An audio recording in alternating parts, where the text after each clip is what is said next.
Anda telah mengunduh podcast yang dipaparkan oleh Pendeta Dr. Erastus Sabdono ini dari truth.id/voice. Selamat mendengarkan podcast ini. Shalom saudara, salam sejahtera.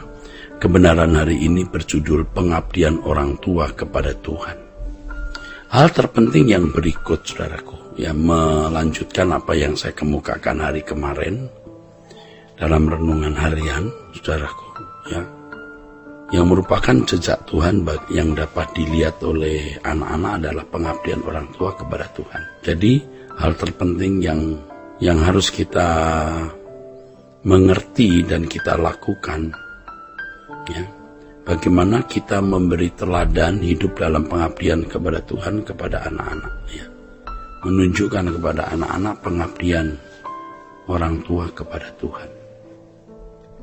Pengabdian orang tua kepada Tuhan di sini hendaknya tidak dipandang secara sempit sebagai pelayanan orang tua di gereja sebagai aktivis atau sebagai pendeta.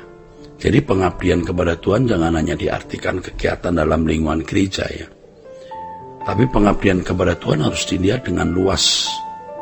Ketika orang tua menyerahkan hidupnya atau segenap hidupnya tanpa batas untuk kepentingan pekerjaan Tuhan dalam semua aspek hidupnya. Penyerahan hidup tanpa batas ini terjadi dalam berbagai aspek kehidupan orang tua, mulai dari aktivitas sehari-hari yang sederhana, pekerjaan, berkeluarga maupun hal lainnya. Segala sesuatu yang orang tua lakukan haruslah merupakan pengabdian kepada Tuhan, diarahkan bagi kepentingan Tuhan semata-mata. Tidak ada agenda pribadi yang menjadi motivasi utama dalam menjalankan seluruh keseharian. Semuanya hanya untuk Tuhan. Dan ini bisa terjadi kalau orang tua memiliki hati yang sungguh-sungguh mengasihi Tuhan. Ketika anak-anak melihat orang tua meletakkan kepentingan Tuhan di atas kepentingannya sendiri, ini akan menjadi jejak Tuhan yang terwariskan bagi anak-anak. Dengan menghidupi hal ini, bukan berarti kita abai terhadap kebutuhan anak-anak. Anak-anak tetap bisa mendapatkan pembiayaan hidup, biaya sekolah, jalan-jalan, dan berbagai fasilitas secara proporsional. Tetapi hidup orang tua harus diabdikan, harus diabdikan sepenuhnya kepada Tuhan. Pengabdian orang tua kepada Tuhan inilah yang membuat mereka melihat dan mengikuti jejak orang tua. Kehidupan rohani yang baik dari orang tua yang disaksikan dan dirasakan oleh anak-anak merupakan konsumsi jiwa yang mereka terima setiap hari, yang meletakkan dasar kehidupan mereka kemudian hari, dalam bertuhan, saudaraku, dalam beriman. Saudara-saudara, ini adalah nutrisi yang sangat berarti bagi kehidupan kekal anak-anak kita. Sebaliknya, kalau kehidupan orang tua tidak sesuai dengan firman Allah, maka akan meracuni anak-anak dan membinasakan mereka. Saudaraku, sebagai orang tua kita memang bukan orang yang sempurna. Tetapi orang tua yang mengasihi Tuhan pasti akan meninggalkan jejak hidup yang baik bagi anak-anaknya. Orang tua yang hanya memuaskan anak-anak dengan berbagai fasilitas, tetapi tidak menyisihkan untuk Tuhan, juga memberi contoh yang buruk. Sebab dari pengabdian itulah mereka melihat jejak Tuhan di dalam orang tua. Waktu kita sebagai orang tua memperhatikan orang lemah, tidak berdaya, itu contoh yang luar biasa, saudaraku.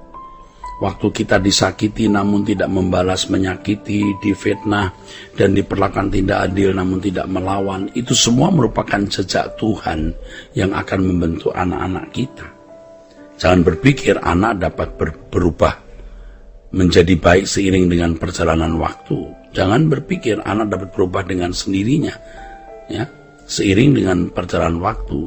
Di dunia yang semakin jahat ini, pengaruh gadget atau gawai yang begitu kuat telah membangun paradigma berpikir yang sesat. Anak-anak tidak akan menjadi baik dengan sendirinya. Seiring dengan perjalanan waktu, tidak bisa. orang tua harus dengan sadar dan sengaja mengarahkan anak-anak untuk menjadi anak-anak baik, ya, manusia-manusia yang berkenan di hadapan Allah. Orang tua bertanggung jawab, saudaraku, bertanggung jawab untuk menjadi surat yang terbuka yang menampilkan jejak Tuhan. Ya, itu mutlak gitu. Kita tidak dapat menggantikan tanggung jawab untuk menjadi surat terbuka yang memberi contoh mengabdi pada Tuhan tanpa batas untuk anak-anak hanya dengan doa semata-mata. Jadi dengan doa nanti anak-anak bisa melayani Tuhan. Oh, enggak cukup. Doa itu dialog, bukan sekedar permintaan. Jadi jangan berpikir dengan mendoakan anak-anak mereka pasti akan mengerti arti pengabdian kepada Tuhan dengan sendirinya. Tidak bisa. Orang tua harus memberikan teladan hidup bagaimana pengabdian kepada Tuhan itu. Kalau orang tua merasa dengan doa saja, tanpa tanggung jawab memberi teladan, sudah menjadi surat terbuka untuk anak-anak, pasti anak kita terhilang, saudara. Ya. Oleh sebab itu pula, ya saudara, jangan berpikir bahwa gerejalah yang bertanggung jawab. Ya, apalagi kalau orang tua berpikir bahwa dirinya tidak rohani dan tidak pernah bisa menjadi rohani, lalu menyerahkan pendidikan rohani anak-anak itu hanya kepada gereja. Berapa waktu yang bisa disediakan untuk anak-anak bersentuhan dengan gereja, saudara? Tidak banyak. Ya. Tetapi 24 jam orang tua bersama dengan anak-anak itu waktu yang mahal, di mana orang tua bisa mengimpartasi, menularkan spirit yang baik kepada anak-anak. Dalam hal ini mengajarkan bagaimana hidup dalam pengabdian kepada Tuhan. Jadi memang orang tua harus hidup dalam kebenaran, orang tua harus mengerti bagaimana mengabdi kepada Tuhan. Selanjutnya anak-anak akan mengikuti jejak orang tua. Orang tua yang hidupnya diubah oleh kebenaran akan memberikan jejak hidup tidak wajar. Jejak hidup tidak wajar di mata manusia, tetapi itu gaya hidup yang memang wajar di mata Allah. Gaya hidup yang tidak memandang dunia sebagai kesenangannya. Nah, ini mutlak, saudaraku. Itu sebagai kemutlakan. Bagi orang tua yang hidup tidak wajar, menunjukkan bahwa tidak ada kebahagiaan lain selain menyenangkan hati Tuhan. Kalau orang tua mampu memperoleh jumlah materi yang cukup, kehormatan, gelar akademik, dan fasilitas lainnya, itu harus dipandang sebagai pendukung bagi pengabdian kepada Tuhan, bukan kesenangan diri sendiri.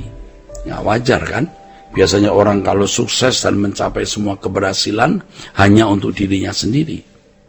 Nah, orang tua yang tidak wajar di mata dunia tapi wajar di mata Allah, ya, ini menjadi penampilan atau sebuah performance atau peragaan hidup yang luar biasa yang dapat diwarisi oleh anak-anak.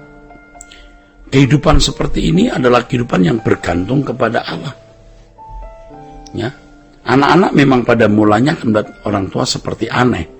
Tetapi lambat laun dia akan menemukan sebuah pola kehidupan, standar hidup anak-anak Allah yang memang tidak wajar di mata dunia, tetapi wajar di mata Allah.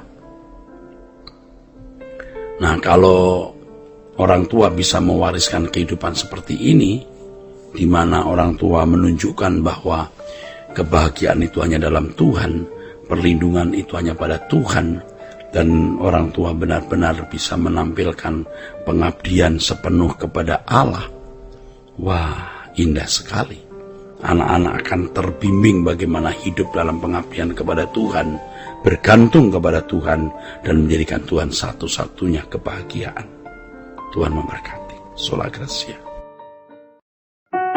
Untuk berlangganan renungan harian dalam bentuk cetak, silakan hubungi Truth Literatur di nomor telepon 0878 7870 7000. Untuk mendapatkan CD khotbah, MP3 renungan Truth, dan CD album lagu produksi Sola Gracia, Anda dapat menghubungi di hari dan jam kerja di nomor telepon 021 638 60953. Tuhan Yesus memberkati. Sola Gracia.